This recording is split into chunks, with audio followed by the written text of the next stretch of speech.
L'OL est-il prêt à défier Manchester United? C'est un oui, c'est un non qui est demandé. Pierre, vous me dites oui ou vous me dites non? Je dis oui. Vous dites oui, Guillaume? C'est dans un mois, donc je sais pas. Ne savez pas, ne se prononce pas.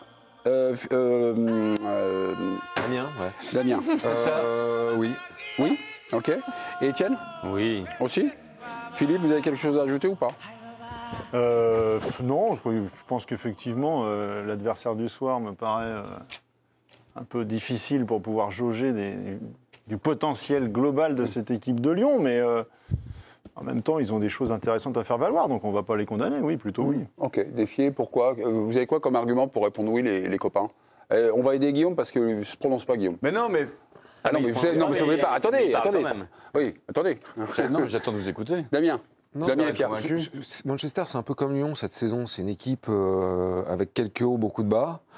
Et dans un mois, je ne vois pas Manchester suivre épouser une courbe de progrès tout à fait régulière. De la même manière, je ne vois pas Lyon faire la même chose. Donc c'est deux équipes qui se ressemblent, qui sont assez proches, je pense, en termes de niveau, en termes d'individualité. Et ouais, je pense que Lyon, aujourd'hui, n'a pas grand-chose à envier à cette équipe de Manchester, qui a fait un très bon match, je pense. C'est idéal de United est 14e. Hein. Bah ouais, ils sont Lyon 14e en Première Ligue. C'est idéal de rencontrer une équipe comme ça parce que vous avez tout le bénéfice d'avoir une belle affiche européenne et si vous passez, vous avez quand même éliminé Manchester United. Et au niveau de ce que montre Manchester, franchement, c'est ultra jouable. C'est vraiment une équipe très irrégulière, pas très bonne, avec un jeu collectif franchement pas abouti. Et je trouve que quand on regarde le 11 de départ maintenant de Manchester, c'est pas non plus impressionnant. Donc franchement, il y a tout à gagner là-dedans. Pareil pour Pia. Vous n'êtes pas impressionné par United, quoi. Ah bah, c'est le moins qu'on puisse dire, ouais. C'est surtout que c'est un club qui va mal structurellement. Donc, on a entendu Wayne Rooney aujourd'hui ou hier qui disait qu'il fallait virer 10 à 15 joueurs de l'effectif, ça fait quand même beaucoup. Et embaucher un entraîneur. Et que surtout la mentalité n'était pas convenable dans cette équipe, que c'était une équipe qui n'était pas tellement dérangée par la défaite. Ça faisait 3 mois qu'ils n'avaient pas mis 4 buts. C'est vrai que ce soir, ils mettent 4 buts, mais ça faisait 3 mois que ce n'était pas arrivé. C'est quand même un Manchester, c'est une bête blessée, quoi. Là, on présente donc Lyon comme favori de ce quart de finale. Enfin, à t'entendre. Ouais, bah oui, j'ai répondu ça à la question. Ouais. Moi, Pour moi, ils sont favoris. Je vois pas Lyon favori, mais je vois pas vraiment de favori. Mais oui, c'est jouable. Oui, c'est jouable. Moi, ce qui peut me séduire chez Manchester, c'est, et je ne sais pas si l'entraîneur ira toujours dans ce sens-là, mais c'est les jeunes sur lesquels il s'est appuyé, par exemple, ce soir. Ils ne sont pas tous formés au club, hein.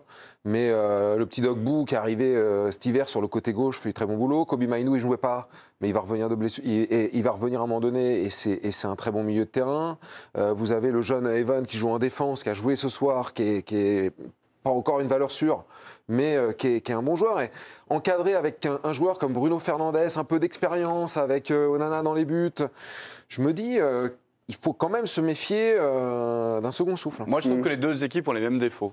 C'est-à-dire? Défensivement, je trouve que c'est j'allais vous brancher là-dessus, justement. assez friable et assez fébrile. Et en un mois, il peut s'en passer des choses, dans les deux équipes d'ailleurs. Hein. Lyon... Est-ce que Lyon va mieux? Est-ce que Lyon va mieux avec le technicien portugais qu'avec Sage? Ça allait pas très mal avec Sage. Non, donc ils ont eu un mois j'en suis pas persuadé. Manchester ce soir marque 4 buts, mais après en marque 2 quand nos amis espagnols se sont retrouvés en infériorité numérique. Moi, je trouve que c'est assez ouvert. Sur le match de ce soir, vous en pensez quoi, Lyon? L'opposition était tellement faible en face, et puis le match était gagné à l'extérieur. Même quand c'est faible en face, tu peux quand même en tirer des conclusions. Par exemple, tu vois, sur la complicité entre les 3 attaquants, et surtout entre les 2 de droite, franchement, il y a des choses qui sont vraiment intéressantes et qui donnent aussi envie de voir la suite et qui n'étaient pas aussi évidentes. Moi, je suis d'accord. Offensivement, il y a énormément de qualité, mais quand tu vois ce soir comment les Roumains défendent, oui, très franchement, je pense qu'avec Damien et Étienne, on aurait même pu peut-être se procurer une la basculade. Et puis rajouter Étienne aussi. Droit avec ses 2 béquilles. En ce moment, je suis pas sûr. Franchement, en ce moment, je suis inarrêtable. Visiblement, Damien aussi, je crois. Est-ce que vous avez lu l'équipe du jour là sur, on va dire, non, on l'a écrit, monsieur. Oui. Non, mais là, non, c'est pas sur les instants, c'est sur du football, mon petit Étienne. Donc doucement les bases. Non, Fonseca, il est obnubilé par le jeu défensif de l'OL. Quand il est arrivé, il avait tout radiographié. Son constat, c'est on prend trop de buts à la perte. Depuis, il semblerait, semblerait que ça aille un peu mieux. 9 buts encaissés sur 8 matchs, bon, c'est quand même pas là, hein, c'est pas l'Inter Milan. Mais le papier rédigé par Hugo Guillet dit la correction en train de prendre, ça prend tellement que l'OL donc est plus stable et marque plus, c'est quand le béton fait un carton ou quelque chose comme ça. Je sais plus le béton fait un carton. On peut se souvenir du. Non, mais est-ce que vous avez vu ça ce soir? Non, mais est-ce que vous avez vu beaucoup de pertes de balles ou moins de pertes de balles? Moins. Enfin, encore une fois, le match était gagné à l'aller il y a une semaine en Roumanie. Et souvenez-vous que en première période, l'homme du match, c'est Perry qui sort 2 arrêts exceptionnels. Donc, je trouve que défensivement, il y a encore beaucoup de travail dans cette équipe. Ce soir, il y a un déséquilibre. Ce soir, on l'oublie, c'est voie l'amnésie parce qu'en fait, les Roumains n'étaient pas là. Non, j'essaie de chercher un truc, des contenus, des petits trucs. Enfin, on parle de la défense, sa charnière, Mata Niakate, on a l'impression qu'il a trouvé quelque chose qui va pérenniser. Il y a des choses qu'on trouvé, ça, je l'avais trouvé. Hein. Non, mais bien sûr, mais il l'assoit. Ça continue. Il l'assoit.